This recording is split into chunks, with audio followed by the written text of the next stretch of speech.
Hello दोस्तों, CGPSC 1-2 में आपका स्वागत है। तो आज प्रयोगशाला परिचारक में सामान्य विज्ञान पर चर्चा करेंगे। तो प्रयोगशाला के अलावा और कौन कौन से एग्जाम के लिए महत्वपूर्ण होने वाले हैं बता देता हूँ। CG Vyapam, CGPSC, hotel order, CG आल एग्जाम छत्तीसगढ़ के सभी एग्जाम के लिए महत्वपूर्ण होने वाला है। तो वीडियो के लास्ट तक बने रहें। चलो बिना देरी किए वीडियो को स्टार्ट कर। प्रश्न नंबर पहला कुछ इस प्रकार है। प्रकाश संश्लेषण की क्रिया में निम्नलिखित में से क्या बाहर निकलता है? Oxygen, hydrogen, chlorine, carbon dioxide. तो इसका सही आंसर होगा ऑप्शन नंबर ए, ऑक्सीजन बाहर निकलता है। याद रखिएगा। अगला प्रश्न, प्रश्न नंबर 2, प्रकाश संश्लेषण की क्रिया कब होता है? केवल रात में, केवल दिन में, दिन और रात में, दिन अथवा रात में। तो इसका सही आंसर होगा ऑप्शन नंबर बी, दिन रात, दिन और रात में होती है। याद रखिएगा। अगला प्रश्न, प्रश्न नंबर 3, पौधों की लंबाई में वृद्धि के लिए आवश्यक नहीं है नाइट्रोजन, सोडियम, कैल्शियम, फास्फोरस। तो इसका सही आंसर होगा ऑप्शन नंबर सी, पौधों की वृद्धि के लिए कैल्शियम की आवश्यकता नहीं होती। याद रखिएगा। अगला प्रश्न, प्रश्न नंबर 4, प्रकाश संश्लेषण की क्रिया में मुक्त होने वाली ऑक्सीजन कहाँ से आती है?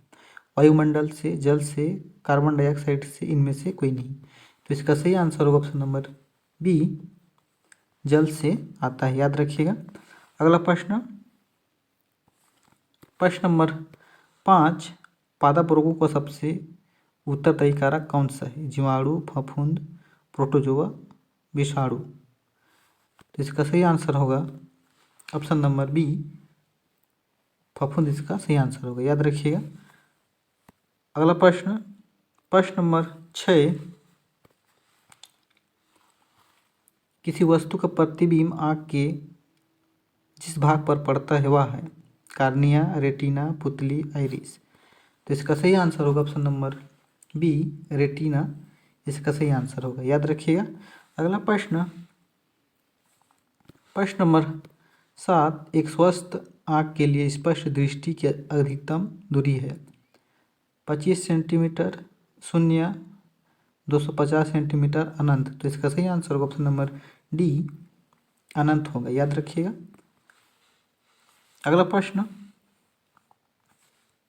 प्रश्न नंबर 8, मानव नेत्र में किस प्रकार का लेंस पाया जाता है? उत्तल लेंस, अवतल लेंस, वलयाकार, इनमें से कोई नहीं। तो इसका सही आंसर होगा ऑप्शन नंबर ए, उत्तल लेंस पाया जाता है मानव नेत्र में। याद रखिएगा। अगला प्रश्न, प्रश्न नंबर 9, आँख व्यवहार होता है अवतल दर्पण की तरह, उत्तल लेंस की तरह, समतल दर्पण की तरह, इनमें से कोई नहीं। तो इसका सही आंसर होगा ऑप्शन नंबर बी, उत्तल लेंस की तरह होता है। याद रखिएगा। अगला प्रश्न, प्रश्न नंबर 10, एक नेत्र वाले व्यक्ति का दृष्टि क्षेत्र होगा 140 अंश, 180 अंश, 150 अंश, इनमें से कोई नहीं। तो इसका सही आंसर होगा ऑप्शन नंबर सी, 150 अंश होगा। याद रखिएगा। अगला प्रश्न, प्रश्न नंबर 11, मानव नेत्र में जो बिंदु प्रकाश के लिए बिल्कुल सुग्राही नहीं होता है उसे क्या कहते हैं? अध बिंदु, पीत बिंदु, दूर बिंदु, निकट बिंदु। तो इसका सही आंसर होगा ऑप्शन नंबर ए, अध बिंदु कहते हैं। याद रखिएगा। अगला प्रश्न, प्रश्न नंबर 12, मानव नेत्र जिस भाग पर प्रतिबिंब बनता है वह है कार्निया, परितारिका, पुतली, दृष्टिपटल। तो इसका सही आंसर होगा ऑप्शन नंबर डी, दृष्टिपटल इसका सही आंसर होगा। याद रखिएगा। अगला प्रश्न, प्रश्न नंबर 13, मानव नेत्र अभिनेत्र के लेंस की फोकस दूरी को समायोजित कर विभिन्न दूरियों पर रखी वस्तुओं को फोकसित कर सकता है। ऐसे हो पाना क्या कारण है? जरा दूरदृष्टि, संयोजन क्षमता, निकट दृष्टि, दीर्घ दृष्टि। तो इसका सही आंसर होगा ऑप्शन नंबर बी, समंजन क्षमता इसका सही आंसर होगा। याद रखिएगा। अगला प्रश्न, प्रश्न नंबर 14, जो नेत्र निकट वस्तु को साफ नहीं देख सकता उस नेत्र में होता है दूर दृष्टि दोष, निकट दृष्टि दोष, जरा दृष्टि दोष, इनमें से कोई नहीं। तो इसका सही आंसर होगा ऑप्शन नंबर ए, दूरदृष्टि दोष होगा, याद रखिएगा। अगला प्रश्न, प्रश्न नंबर 15, सामान्य नेत्र की रेटिना पर बनने वाला प्रतिबिंब होता है आभासी और सीधा, वास्तविक और सीधा, वास्तविक और उल्टा, आभासी और उल्टा। तो इसका सही आंसर होगा ऑप्शन नंबर सी, वास्तविक और उल्टा बनता है, याद रखिएगा। अगला प्रश्न, प्रश्न नंबर 16, नेत्र लेंस में समायोजन की क्रिया होती है आइरिस द्वारा, नेत्र लेंस द्वारा, सिलियारी पेशी द्वारा, कार्निया द्वारा। इसका सही आंसर होगा ऑप्शन नंबर सी, सिलियारी पेशी द्वारा होती है, याद रखिएगा। अगला प्रश्न, प्रश्न नंबर 17, पुतली के साइज को नियंत्रित करने वाला गहरा पेशी डायफ्राम क्या कहलाता है? परितारिका, अभिनेत्र लेंस, नेत्रपटल, रेटिना। तो इसका सही आंसर होगा ऑप्शन नंबर ए, परितारिका इसका सही आंसर होगा, याद रखिएगा। अगला प्रश्न, प्रश्न नंबर 18, आँख की पुतली किस प्रकार कार्य करती है? तंत्रिका के भांति, पुतली के भांति, परितारिका के भांति, प्रवर्ती द्वारक के भांति। तो इसका सही आंसर होगा ऑप्शन नंबर डी, प्रवर्तित द्वारक के भांति कार्य करती है, याद रखिएगा। अगला प्रश्न, प्रश्न नंबर 19, कार्निया के पीछे एक संरचना होती है, उसे पुतली कहते हैं, नेत्रपटल कहते हैं, रेटिना कहते हैं, परितारिका कहते हैं। तो इसका सही आंसर होगा ऑप्शन नंबर डी, परितारिका कहते हैं, याद रखिएगा। अगला प्रश्न, प्रश्न नंबर 20, निकट दृष्टि दोष उत्पन्न होने वाला क्या कारण है?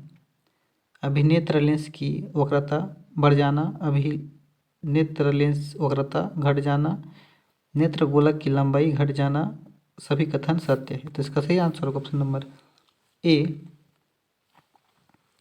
नेत्र लेंस की वक्रता बढ़ जाना इसका सही आंसर होगा, याद रखिएगा। अगला प्रश्न, प्रश्न नंबर 21, निकट दृष्टि दोष दूर करने के लिए किस लेंस का व्यवहार होता है? उत्तल, अवतल, समतल, सभी। तो इसका सही आंसर होगा ऑप्शन नंबर बी, अवतल लेंस का प्रयोग करेंगे, याद रखिएगा। अगला प्रश्न, प्रश्न नंबर 22, नेत्र में प्रवेश करने वाले प्रकाश किरणों का अधिकांश अपवर्तन होता है नेत्र अंतरपृष्ठ पर, अभिनेत्र के अंतरपृष्ठ पर, कार्निया के बाहरी पृष्ठ पर, इनमें से कोई नहीं। तो इसका सही आंसर होगा ऑप्शन नंबर सी, कार्निया के बाहरी पृष्ठ पर होगा, याद रखिएगा। अगला प्रश्न, प्रश्न नंबर 23, किसी दृष्टि दोष को उत्तल और अवतल लेंसों से बने द्विफेक्सी लेंस द्वारा संशोधित दोनों किया जा सकता है। निकट दृष्टि दोष, दीर्घ दृष्टि दोष, जरा दूरदृष्टि, इनमें से कोई नहीं। तो इसका सही आंसर होगा ऑप्शन नंबर सी, जरा दूर दृष्टि इसका सही आंसर होगा, याद रखिएगा। अगला प्रश्न, प्रश्न नंबर 24, नेत्र गोलक का व्यास लगभग है 4 सेंटीमीटर, 2.3 सेंटीमीटर, 3.2 सेंटीमीटर, 3.8 सेंटीमीटर। तो इसका सही आंसर होगा ऑप्शन नंबर बी, 2.3 सेंटीमीटर इसका सही आंसर होगा, याद रखिएगा। अगला प्रश्न, प्रश्न नंबर 25, जब प्रकाश अनंत चमकीला होता है तब पुतली बन जाती है, बड़ी, सामान्य रहती है, छोटी बन जाती है, इनमें से कोई नहीं। तो इसका सही आंसर होगा ऑप्शन नंबर सी, छोटी बन जाती है, याद रखिएगा। अगला प्रश्न, प्रश्न नंबर 26, पटल एक कोमल सूक्ष्म झिल्ली होती है जिसमें कोशिका विशाल संख्याओं में किस प्रकार की कोशिकाएं पाई जाती है? प्रकाश सुग्राही, सामान्य कोशिकाएं, ए एवं बी दोनों, इनमें से कोई नहीं। तो इसका सही आंसर होगा ऑप्शन नंबर ए, प्रकाश सुग्राही इसका सही आंसर होगा, याद रखिएगा। अगला प्रश्न, प्रश्न नंबर 27, जब नज़दीक की वस्तु को देखते हैं तब पेशियाँ सिकुड़ जाती है और नेत्र का आकार हो जाता है, लंबा, पतला, गोल, इनमें से कोई नहीं। तो इसका सही आंसर होगा ऑप्शन नंबर सी, गोल हो जाता है, याद रखिएगा। अगला प्रश्न, प्रश्न नंबर 28, नेत्र गोलक का गोल होने पर देख पाते हैं, निकट की वस्तुओं को, दूर की वस्तुओं को, 25 सेंटीमीटर दूर पर रहने वाले वस्तुओं को, इनमें से कोई नहीं। तो इसका सही आंसर होगा ऑप्शन नंबर ए, निकट की वस्तुओं को देख सकते हैं। याद रखिएगा। अगला प्रश्न, प्रश्न नंबर 29, वस्तुओं को हटा लेने के बाद भी नेत्र पटल प्रतिबिंब कितने सेकंड तक रहता है? 1/10 सेकेंड, 1/20 सेकेंड, 1/16 सेकेंड, 1/5 सेकेंड। तो इसका सही आंसर होगा ऑप्शन नंबर ए, 1/10 सेकेंड तक रहता है। याद रखिएगा प्रतिबिंब। अगला प्रश्न, प्रश्न नंबर 30, दृष्टि निबंध सिद्धांत का उपयोग कहाँ किया जाता है? चलचित्र प्रक्षेपण में, फोटोग्राफी, कैमरे में, सूक्ष्मदर्शी में, इनमें से कोई नहीं। तो इसका सही आंसर होगा ऑप्शन नंबर ए, चलचित्र प्रक्षेपण में किया जाता है। याद रखिएगा। अगला प्रश्न, प्रश्न नंबर 31, कार्निया के पीछे क्या है जो काले रंग के पेशियों को समुच्चय है? परितारिका, नेत्रपटल, दृष्टिपटल, इनमें से कोई नहीं। तो इसका सही आंसर होगा ऑप्शन नंबर ए, परितारिका इसका सही आंसर होगा। याद रखिएगा। अगला प्रश्न, प्रश्न नंबर 32, वायु में वृद्धि होने पर मानव नेत्र में समंजन क्षमता घट जाती है, यह दोष क्या कहलाती है? अबिनुकक्ता, दीर्घ दृष्टि दोष, लघु दृष्टि दोष, जरा दृष्टि दोष। तो इसका सही आंसर होगा ऑप्शन नंबर डी, जरा दृष्टि दोष इसका सही आंसर होगा। याद रखिएगा। अगला प्रश्न, प्रश्न नंबर 33, कार्निया में दोष अर्थात उसके पूर्णतः गोलीय न होने के कारण किस प्रकार के नेत्र दोष होता है? आबिनुकक्ता, दीर्घ दृष्टि दोष, जरा दृष्टि दोष, लघु दृष्टि दोष। तो इसका सही आंसर होगा ऑप्शन नंबर ए, आबिनुकक्ता इसका सही आंसर होगा। याद रखिएगा। अगला प्रश्न, प्रश्न नंबर 34, आबिनुकक्ता नेत्र दोष वाले व्यक्ति के चश्मे में किस तरह के लेंस से दोष का निवारण होता है? अवतल लेंस, बेलनाकार लेंस, उत्तल लेंस, द्विफेक्सी लेंस। तो इसका सही आंसर होगा ऑप्शन नंबर बी, बेलनाकार लेंस से निवारण किया जा सकता है। याद रखिएगा। अगला प्रश्न, प्रश्न नंबर 35, दोष रहित नेत्र 25 सेंटीमीटर और अनंत के बीच रखी वस्तु को आसानी से देख सकता है। इसके बीच की दूरी को कहते हैं दृष्टि परिसर, अनंत बिंदु परिसर, निकट बिंदु परिसर, इनमें से कोई नहीं। तो इसका सही आंसर होगा ऑप्शन नंबर ए, दृष्टि परिसर कहते हैं। याद रखिएगा।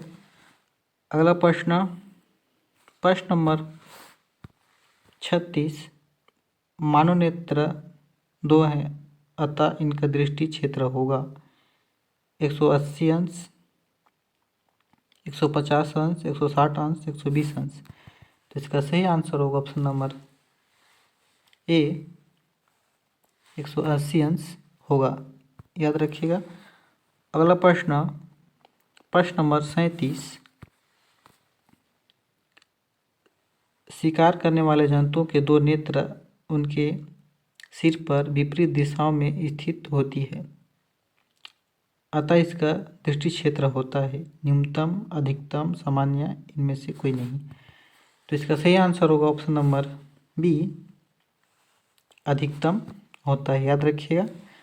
अगला प्रश्न, प्रश्न नंबर 38, सामान्य दृष्टि के वयस्क के लिए सुस्पष्ट दर्शन के लिए न्यूनतम दूरी होता है लगभग 25 सेंटीमीटर, 2.5 सेंटीमीटर, 25 सेंटीमीटर, 2.5 सेंटीमीटर। तो इसका सही आंसर होगा ऑप्शन नंबर सी, 25 सेंटीमीटर न्यूनतम होगा। याद रखिएगा। अगला प्रश्न, प्रश्न नंबर 39, किस लेंस का उपयोग कर दीर्घ दृष्टि दोष को संशोधित किया जा सकता है? अवतल लेंस, उत्तल लेंस, कभी उत्तल लेंस द्वारा, कभी अवतल लेंस, बेलनाकार लेंस। तो इसका सही आंसर होगा ऑप्शन नंबर बी, उत्तल लेंस से किया जा सकता है। याद रखिएगा। अगला प्रश्न, प्रश्न नंबर 40, आज का लास्ट प्रश्न, दूरदृष्टि वाली आंखें साफ साफ देख सकती हैं, दूर की वस्तुओं को, निकट की वस्तुओं को, बड़ी वस्तुओं को, इनमें से कोई नहीं। तो इसका सही आंसर होगा ऑप्शन नंबर ए, दूर की वस्तुओं को साफ साफ देख सकती है। तो वीडियो को देखने के लिए बहुत बहुत धन्यवाद। वीडियो अच्छा लगा प्लीज़ चैनल को सब्सक्राइब कीजिएगा और ज़्यादा से ज़्यादा वीडियो को शेयर कीजिएगा। तब तक के लिए जय जोहार।